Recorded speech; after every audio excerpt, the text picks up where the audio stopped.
Hello, my name is Burke Hedges, author of the best-selling book, The Parable of the Pipeline. I open my book with a story about Pablo and Bruno, who take two very different paths in their quest for financial independence. What you're about to see is the delightful animated story of their adventure. So, sit back, relax, and enjoy the life-changing lessons in The Parable of the Pipeline.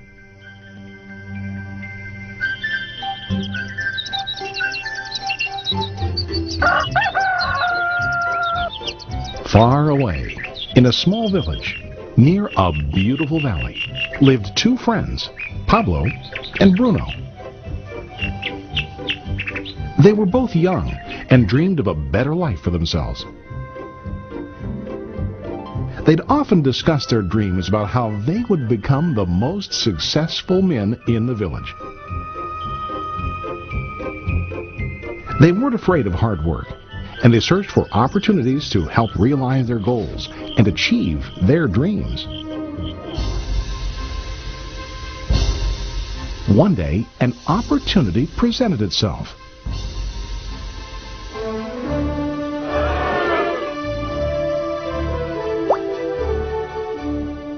The mayor of the village decided to hire two people to bring water from a spring up on the mountain, across the valley, back down to the village. They were to be paid based on the amount of water delivered to the village. Bruno and Pablo enthusiastically got to work. Every day, from morning till evening, they carried buckets to and from the spring. They worked hard, carrying water to the village. In the evening, they'd return home with their day's wages.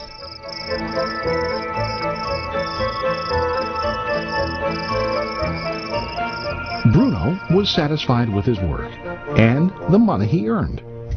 He was sure that with this work he could achieve his dreams. Bruno thought that to increase his wages he could use bigger buckets to bring more water each trip.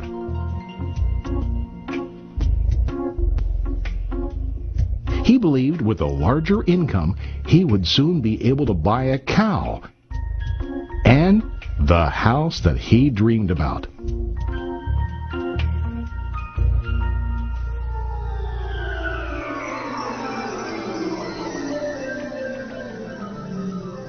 Now, Pablo was not satisfied.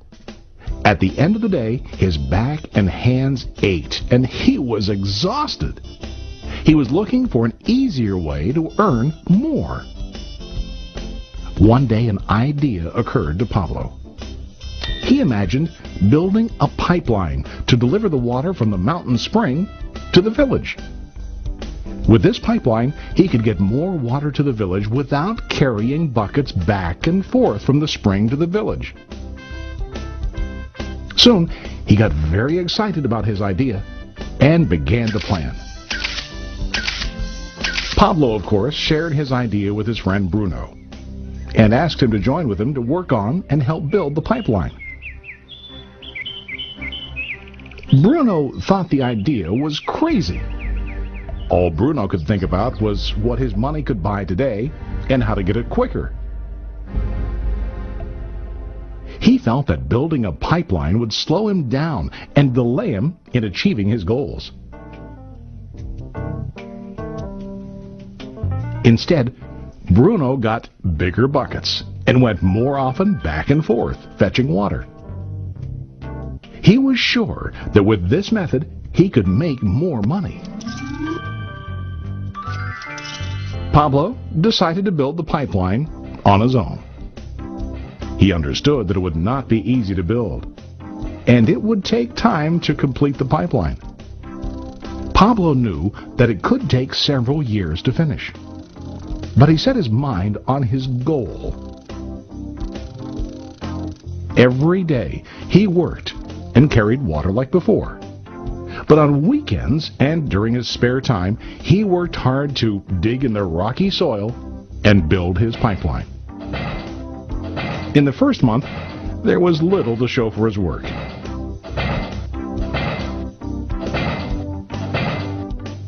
Bruno and the villagers laughed and teased him. They called him Pablo the Pipeline Man. During this time, Bruno's income doubled. He already bought a cow and a bigger house. His lifestyle changed. He now spent time after work in the bar, enjoying his hard-earned wages from delivering water.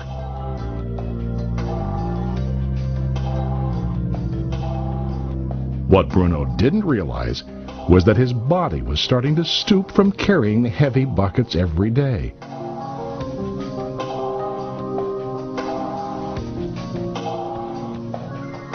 His face looked worn and his body tired.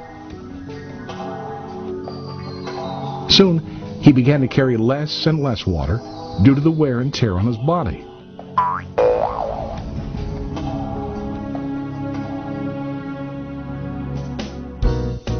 Month after month, Pablo worked. Soon a year passed, and then a second year. Finally, Pablo finished his pipeline. He now used his pipeline to deliver water to the village instead of carrying buckets. Pablo was now earning more money than ever before. The water continued flowing to the village, while Pablo wasn't working. While he slept and ate, the water flowed. Pablo was happy and proud of his insight, persistence, and hard work. Now his income flowed as long as the water flowed through his pipeline.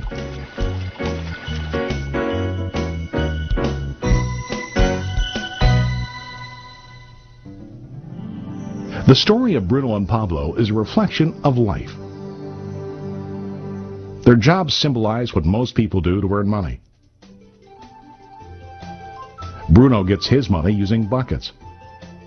He goes back and forth, carrying his buckets from the spring to the village in exchange for money. To increase his income, he either has to go more frequently to the spring or to use larger buckets. It's common in real life to increase our income by working harder. For example, working overtime or getting a second job. We also increase the size of our buckets by accepting a higher paying position, which often includes spending more time on the job. Most of us exchange time for money like Bruno. We know that every person has only 24 hours in the day and that it's not possible to use all our time to work. The most difficult time comes when we can no longer exchange time for money due to age, health, or other reasons. Then, our income stops. Now let's review what Pablo did. Very wisely, Pablo did not exchange all of his time for limited income, but he used some of his time to build a pipeline. He knew that the pipeline would bring ongoing income as long as the water flowed. An ongoing income that multiplied the time he worked each day. Pablo knew that someday, maybe because of age or health, he would no longer be able to exchange his available time for money. Pablo knew that if he could make his idea of a pipeline work, then he only has to do the hard work of building the pipeline. After the pipeline was completed, Pablo was able to monitor and maintain the flow of water to ensure that his income will continue. Pablo has shown us that to earn an income, we don't always have to directly exchange time for money. There really are better ways. How about you? Are you still like Bruno, who directly exchanges time for money? Or do you want to be like Pablo, building and maintaining a pipeline for ongoing income? If you are interested in the idea of building your own pipeline,